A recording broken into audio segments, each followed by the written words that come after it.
Dia, pessoal! Estamos aqui nos encontrando novamente. Agora vamos iniciar o nosso PET volume 3, nosso plano de estudo tutorado, volume número 3. Iniciando aí então um novo ciclo desses PET, né, dessas apostilas aí que o Estado está nos encaminhando para nós professores aí estarmos trabalhando com vocês e nossos alunos. Então vamos aí nosso PET volume 3, a nossa disciplina de geografia, nossas turmas aí do nono ano. E vamos iniciar, pessoal, nossa semana número 1. Então nessa semana número 1, nossas unidades temáticas, pessoal, serão formas de representação e pensamento espacial. Objetivo de conhecimento aí dessa semana do nosso PET volume 3. Leitura e elaboração de mapas temáticos, croquis e outras formas de representação para analisarmos informações geográficas. As habilidades aí que vocês vão estar adquirindo com essa semana número 1.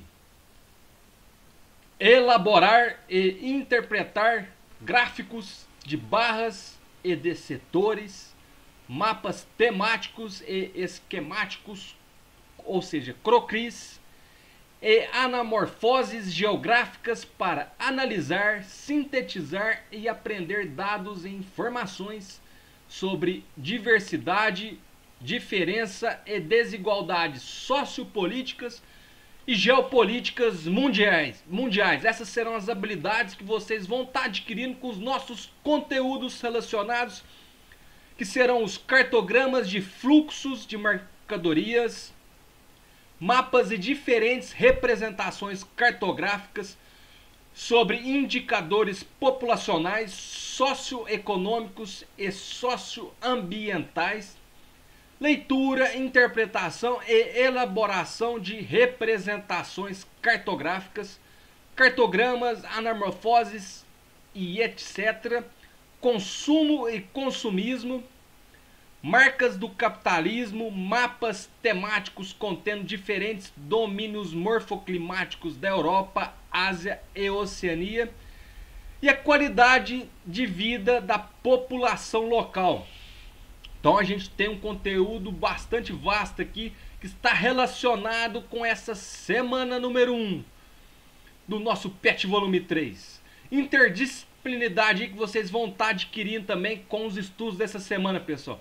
Temos aí com as nossas disciplinas de arte também, que seria pesquisar e analisar diferentes estilos visuais, contextualizando-os no tema e no espaço, e também na matemática.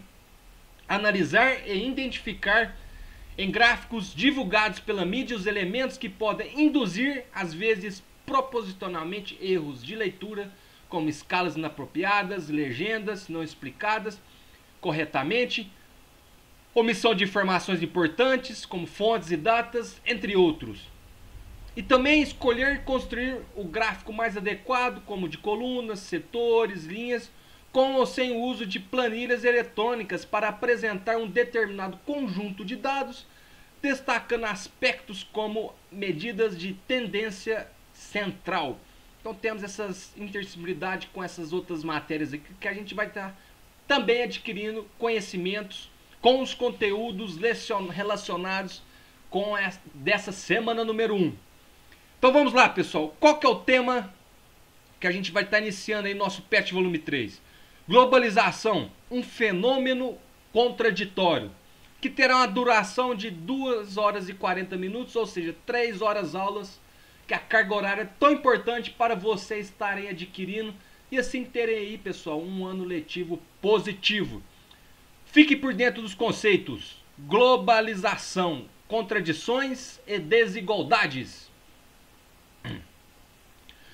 Podemos afirmar que a globalização é um fenômeno contraditório, ao mesmo tempo em que possibilita um mundo mais integrado, mantém milhões de pessoas à margem desse processo. Essa contradição pode ser revelada em diversos aspectos.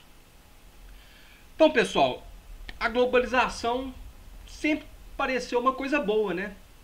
Mas ela é um fenômeno, infelizmente, contraditório. Por mais que toda essa globalização nos trouxera esse avanço tecnológico tão grande, tão avançado, essas tecnologias que a gente tem hoje, que está nos permitindo essa aproximação mesmo nesse isolamento que a gente tem tido por conta da pandemia, né? Então todo esse avanço tecnológico iniciado por conta dessa globalização, vamos dizer assim, que a gente teve aí, essa integração de todo o planeta, né? Todo esse avanço, infelizmente, é um fenômeno contraditório, porque ao mesmo tempo que possibilita um avanço integrado de todos nós, mantém milhões de pessoas à margem desse processo. Ou seja, milhões de pessoas estão à margem, não estão inseridos nesse processo desse mundo globalizado, desse mundo integrado. Então, conheça algum deles. Diante de tudo que a gente comentou, né, pessoal, já nas outras semanas, nos outros volumes, vamos ver agora aqui alguns dessas questões aí sobre esse processo contraditório aí da globalização. Imposição de padrões culturais de países centrais sobre os periféricos. Então a gente tem essa imposição dos padrões culturais dos países mais desenvolvidos, né? Principalmente levados aí para essas regiões periféricas, esses países mais pobres, né? Agravamento da pobreza, da desigualdade social e da dificuldade de acesso a bens e serviços. Mais uma contradição. Por mais que a gente tenha todo esse avanço tecnológico que pode nos permitir cura de doenças, uma melhor produção na agricultura, uma maior utilização das nossas tecnologias, né, pessoal? Infelizmente a gente teve um agravamento da pobreza, uma desigualdade social e uma dificuldade de acesso de todos a esses bens e serviços, né? Ampliação de atividades ilegais, como comércio ilegal de armas, tráfico de pessoas, em condição análoga à escravidão e de drogas, e exploração da prostituição e da pornografia infantil. Então aqui são questões bastante graves, pessoal, que são questões criminosas, né, principalmente aí, que a gente tem visto aumentando por conta da globalização, com o avanço de atividades ilegais, o comércio, principalmente de armas, né, o tráfico de drogas, o tráfico de pessoas, que é mais grave ainda. Então o mundo globalizado também facilitou, infelizmente, o avanço dessas questões.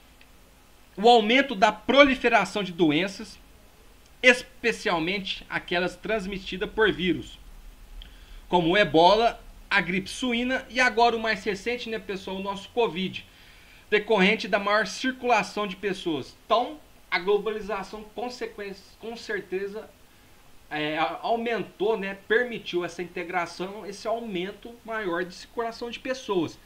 Com consequência disso, infelizmente, aumentou a proliferação de doenças, principalmente as transmitidas pelos vírus, né, como a gente tem tido aí, hoje em dia, a gente vive nessa questão da pandemia por conta do Covid-19 e esse isolamento social que a gente tem tido aí, que está tendo por conta para não ter esse avanço, né, dessa doença tão triste que a gente tem vindo aí, o Covid-19, através dessa pandemia que a gente tem tido. Desigualdade de acesso às novas TIC, como computadores pessoais, telefone celular, internet e etc. Então essa desigualdade de acesso às novas TIC seria essas novas tecnologias que a gente tem, né, pessoal? Como os computadores, telefones celulares de últimas gerações. Então a gente não tem um acesso a todos, né? Então a desigualdade aí que a gente tem tido também por conta da globalização, infelizmente. Expansão do desemprego com a substituição de trabalhadores por máquinas e a terceirização de serviços visando a redução de custos. Com a globalização a gente teve a automatização aí de vários produtos tecnológicos, várias máquinas, né? As indústrias se automatizando cada vez mais, muito também na questão do campo, né? Então, infelizmente, vários trabalhadores, várias mãos de obra aí, a gente teve esse avanço, né, nessa queda do emprego, né? O aumento do desemprego por conta dessa distribuição da mão de obra pelas máquinas, essa automatização que a gente tem tido com o avanço da tecnologia nesses tempos de globalização. E também outro fator que é a terceirização, que aumentou e dificultando aí a mão de obra do trabalhador, né? Considerando-se as desigualdades socioeconômicas entre os países, a ONU criou o IDH. Então, pessoal, considerando todas essas desigualdades sociais, a ONU criou um índice aí que a gente chama de IDH, que seria o Índice de Desenvolvimento Humano, com o objetivo de avaliar as condições de vida da população e oferecer dados aos governos e a outras instituições para que possam planejar ações visando a redução das disparidades. Então o IDH é muito importante para que a gente possa estar gerando aí, vamos dizer assim, oferecer dados aos governos para que eles possam ter um melhor planejamento visando, assim, vamos dizer, essa redução, né, dessas desigualdades, dessas disparidades sociais. No geral, os países do norte apresentam excelentes indicadores socioeconômicos. Então, no geral, aí, os países do norte, que a gente chama, que são os países desenvolvidos, pessoal, os países mais ricos, né, nossas principalmente superpotências, apresentam excelentes indicadores socioeconômicos, como alta renda per capita, baixíssimo índice de analfabetismo e expectativa de vida elevada. Então, todos esses índices aqui elevam o IDH desses países do norte, né, a superpotência. Então, eles têm um IDH bom, elevado, por conta de apresentarem excelentes indicadores socioeconômicos. Já infelizmente, pessoal, já os países do sul apresentam em geral indicadores socioeconômicos inferiores aos países do norte. Então os países do sul sofrem aí com esse IDH baixo por conta de ter indicadores socioeconômicos baixos, né? Salvo alguns países como o Brasil, México, Índia e China, que são denominados emergentes e apresentam significativas melhorias nas condições de vida da população. Então, alguns países na região sul ainda tem o IDH, o Índice de Desenvolvimento Humano, um pouco melhor do que a maioria dos países do sul subdesenvolvidos. Então, esses países que têm um índice um pouco melhor são denominados países emergentes, né? Vamos dizer assim, suas economias são um pouco melhores, que os permitem terem esses índices socioeconômicos, esses indicadores mais elevados, um pouco melhor do que a maioria dos países presentes aqui na região sul. Então, a gente tem essas questões aqui, principalmente do IDH, para estar avaliando esses países quanto às suas questões socioeconômicas, né? E a gente ter um melhor planejamento de ações dos governos nas suas políticas públicas nessas regiões. Pessoal, então essas foram aqui as dicas do professor ao nosso conteúdo da nossa primeira semana, agora do nosso PET volume 3. Iniciamos aqui então esse novo ciclo. Aqui foram as dicas do professor. Assistam também aí para saber mais aí esse vídeo que foi nos orientado aqui, né? Para a gente estar sabendo mais sobre o conteúdo dessa semana número 1. Desculpem aí as falhas aqui do professor. Já vamos nos encontrar para a gente estar falando sobre as atividades dessa semana. Então, até daqui a pouco, pessoal. Tchau, tchau.